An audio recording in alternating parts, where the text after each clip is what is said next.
तो स्टूडेंट्स, आज हम स्टडी कर रहे हैं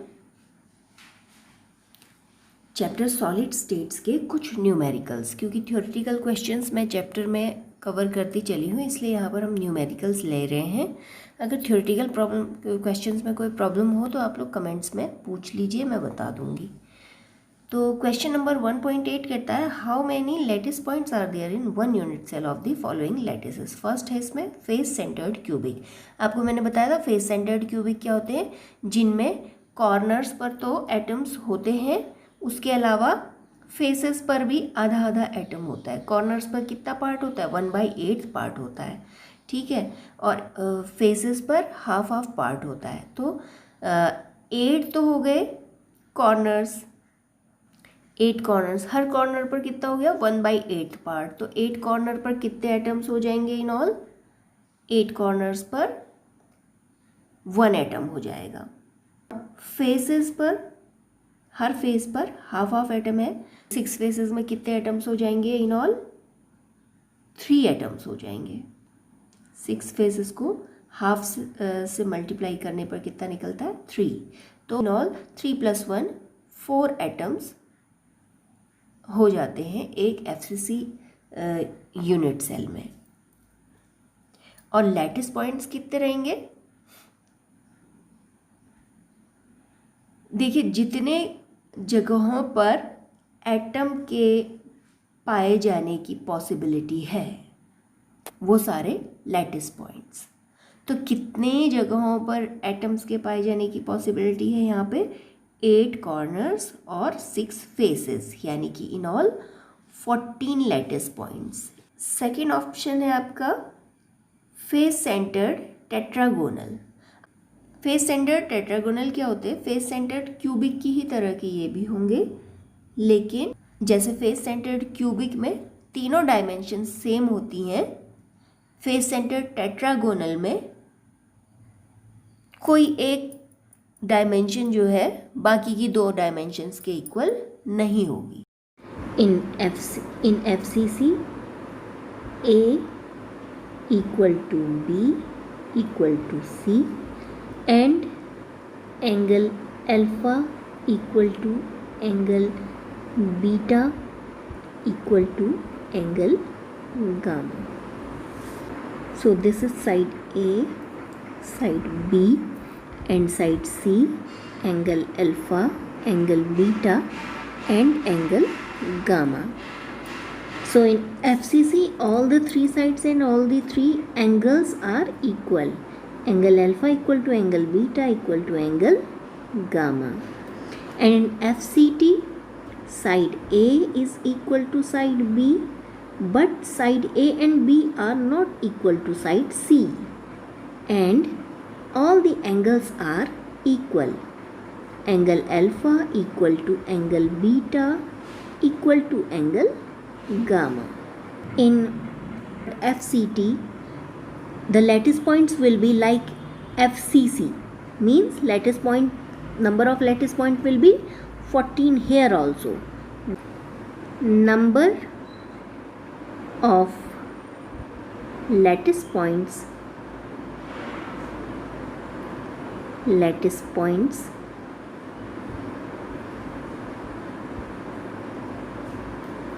in FCT = 14. Number of atoms in FCT = 4, जैसा कि हमने पिछले वाले FCC में निकाला था।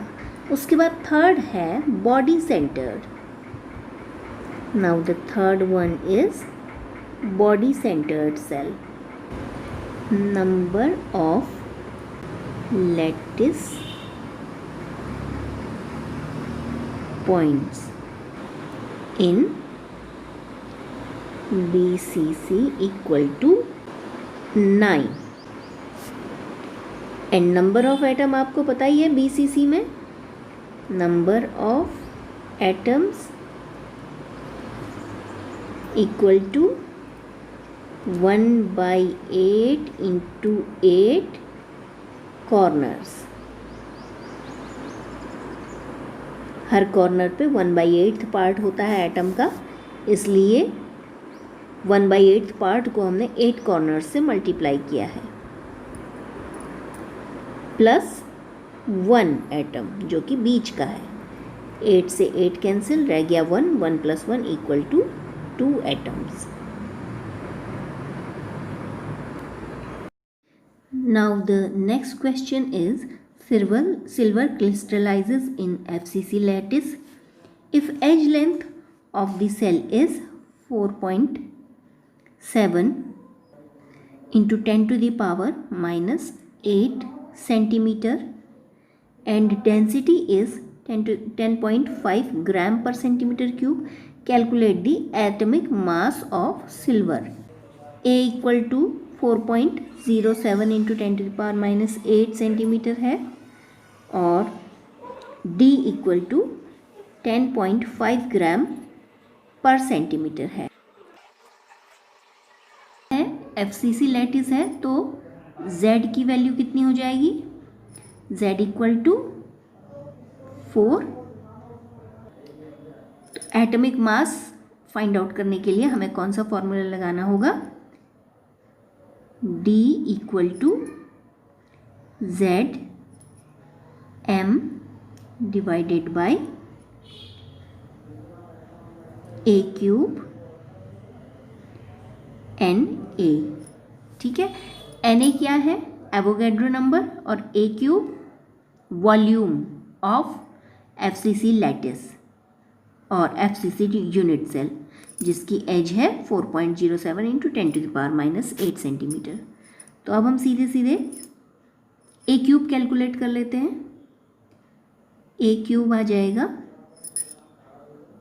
4.07 into 10 to the power -8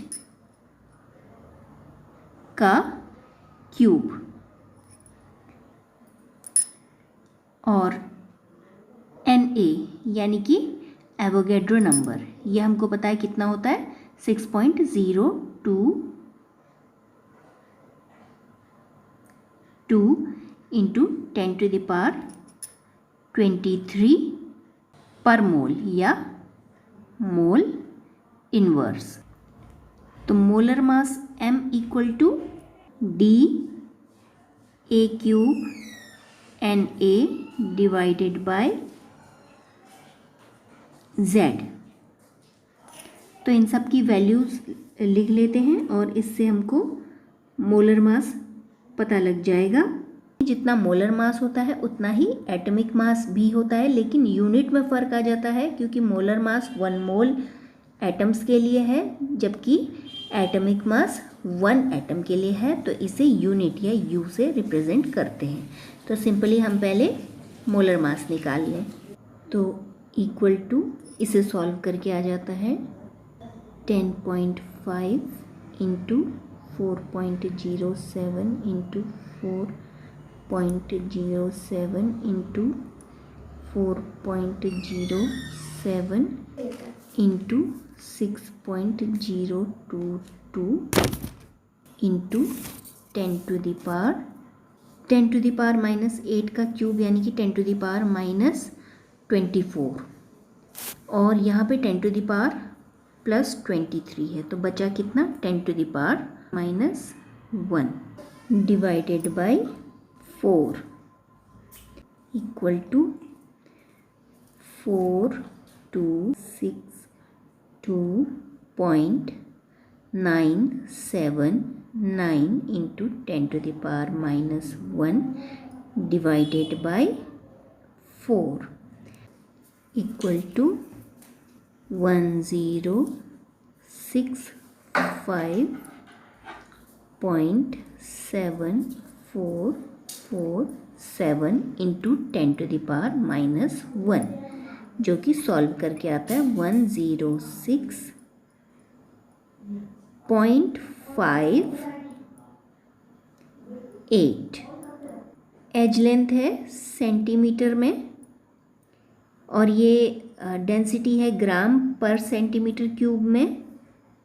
तो यानी कि ये सब CGS चल रहा है, तो मोलर मास की भी यूनिट क्या आ जाएगी, ग्राम पर मोल। अब मोलर मास आपका निकल आया, तो एटॉमिक मास कैसे निकालेंगे, so atomic mass equal to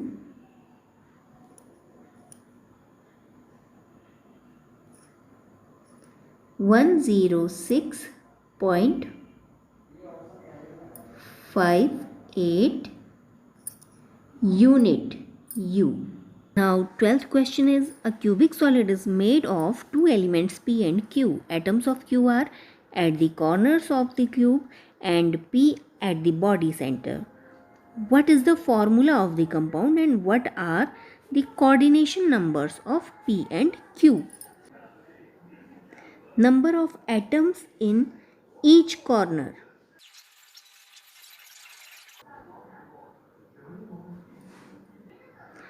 Number of corners in a cube. Total number of corner atom.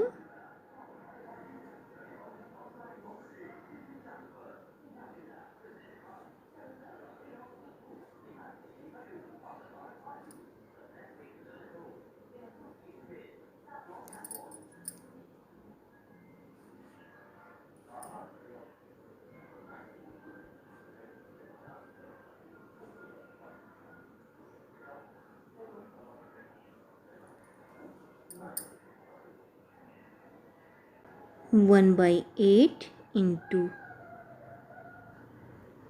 8 equal to 1 atom. Number of atoms in each corner. Number of atoms यानी कि atom cube. Total number of atoms at corners यानी total number of atom Q at corner equal to 1. Number of atom P at center equal to 1. So formula of the compound क्या हो जाएगा, PQ. Atoms in a cubic cell is 2.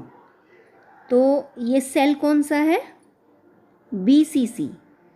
Cell is BCC, body centered cubic structure. Corner atom सारे एक दूसरे को touch करेंगे और जो ये सेंटर एटम है वो ये इन सभी को टच करेगा. तो सेंटर एटम के लिए कोऑर्डिनेशन नंबर हो जाएगा 8 और ऐसे ही हर एक कॉर्नर एटम 8 क्यूबिक सेल में शेयर होता है, 4 ऊपर वाली 4 नीचे वाली. यानी कि coordination number for both P and Q is 8. तो क्वेश्चन नंबर 13 है, niobium crystallises in body centered cubic structure. If density is 8.55 gram per centimetre cube, calculate atomic radius of niobium using its atomic mass 93 unit. तो density हमको दे रखी है 8.55 gram centimetre minus 3. Atomic mass हमको दे रखा है 93 unit. Molar mass हमको दिया है, मोलर मास हम निकाल सकते हैं इससे, क्योंकि जितना एटॉमिक मास होगा यूनिट, मोलर मास क्या होता है, ग्राम पर मोल. एक मोल एटम्स का मास इज मोलर मास. तो मोलर मास हो जाएगा 93 ग्राम पर मोल.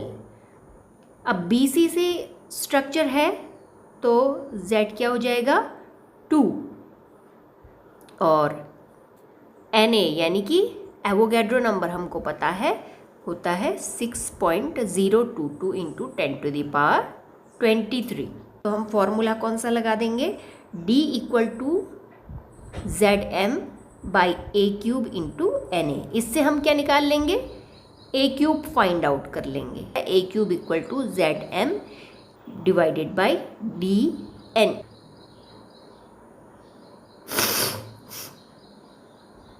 फिर इन सब की हमने वैल्यू रख दी। 2 z की value 2 into 93 divided by 8.55 into 6.022 into 10⁻23। फिर 2 से हमने 6.022 को डिवाइड कर दिया तो आया 3.011। सिंप्लीफाई करते चल रहे हैं। और 3 से हमने 93 और 8.55 को डिवाइड किया तो 93 की जगह आ गया 31 और 8.55 की जगह आ गया 2.85। ऊपर रह गया 31, नीचे रह गया 2.85 को राउंड करके हमने लिख दिया 3 और इधर हमारा रह गया 3.011 इंटू 10⁻23। तो इसको हमने लिख दिया 30.11 इंटू 10⁻22। ऐसा हमने क्यों किया?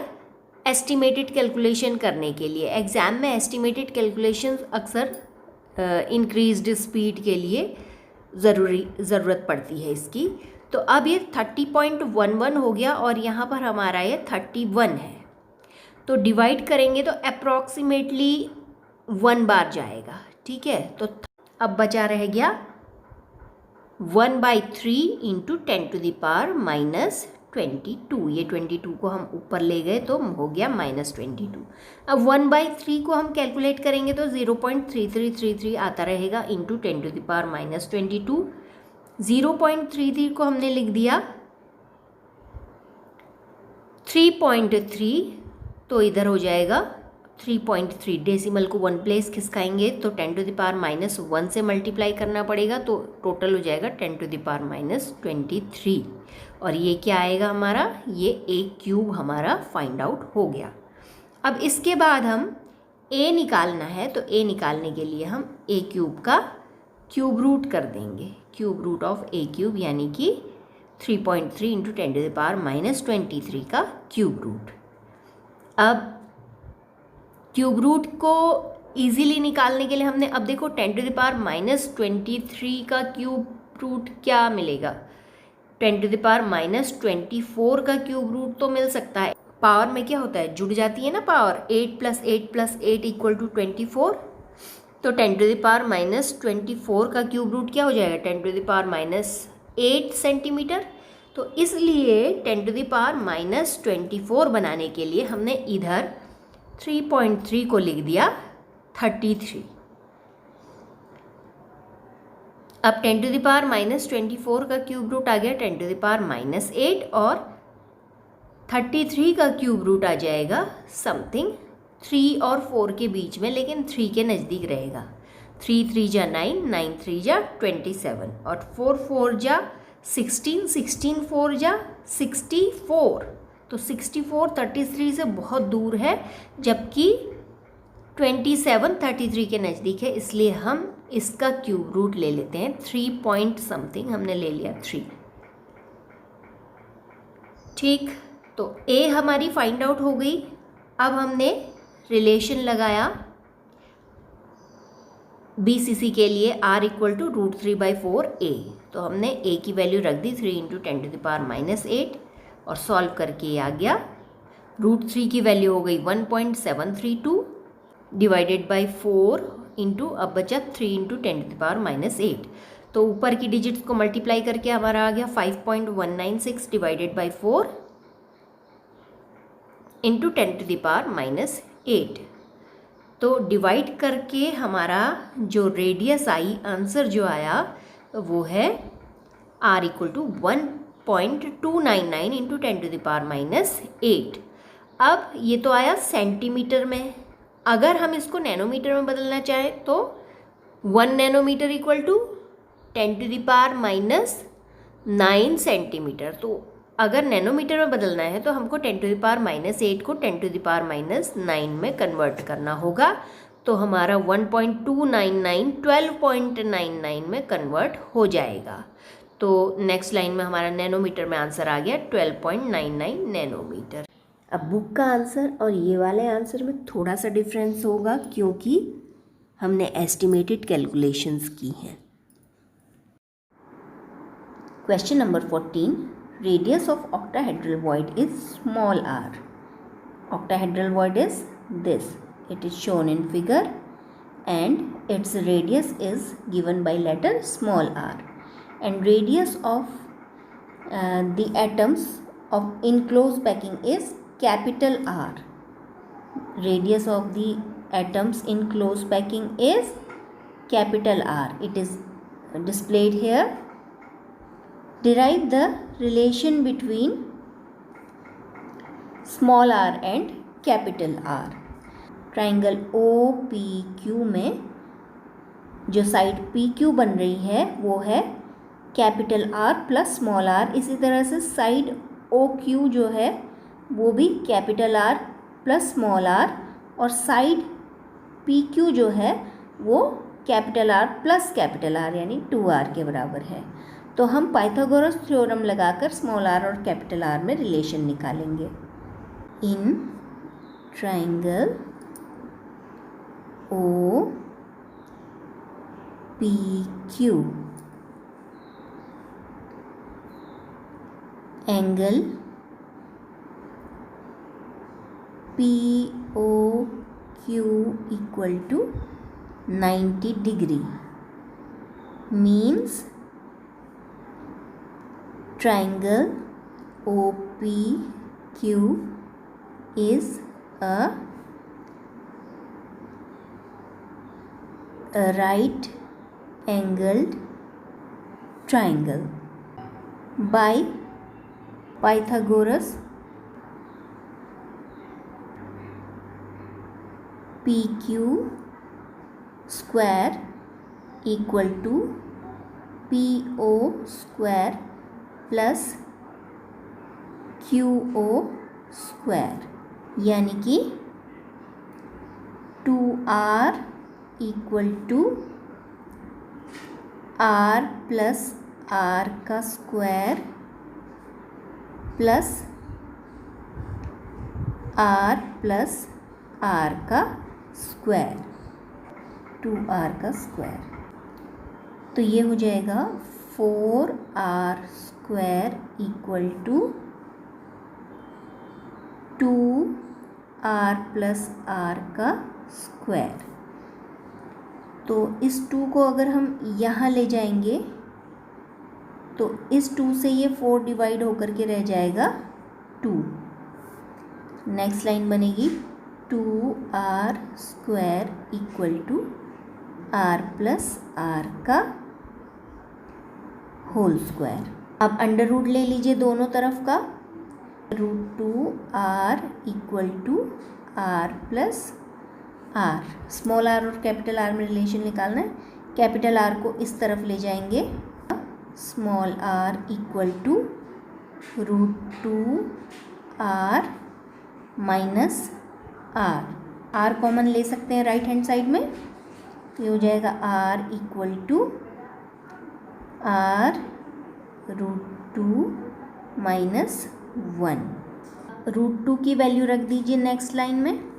√2 की वैल्यू रख देते हैं r equal to capital R into 1.414 minus 1. ये 1.414 क्या है? √2 की वैल्यू. तो ये निकल आया relation r equal to 0.414 capital R. Molar mass of copper is 63.5 gram per mole. Z equal to 4. Why? Because it is FCC crystal. Edge length A is given 3.61 into 10 to the power minus 8 centimeter. Avogadro number Na equal to 6.022 into 10 to the power 23. Now density D equal to Z into molar mass divided by A cube into Na. सारी values रख देते हैं।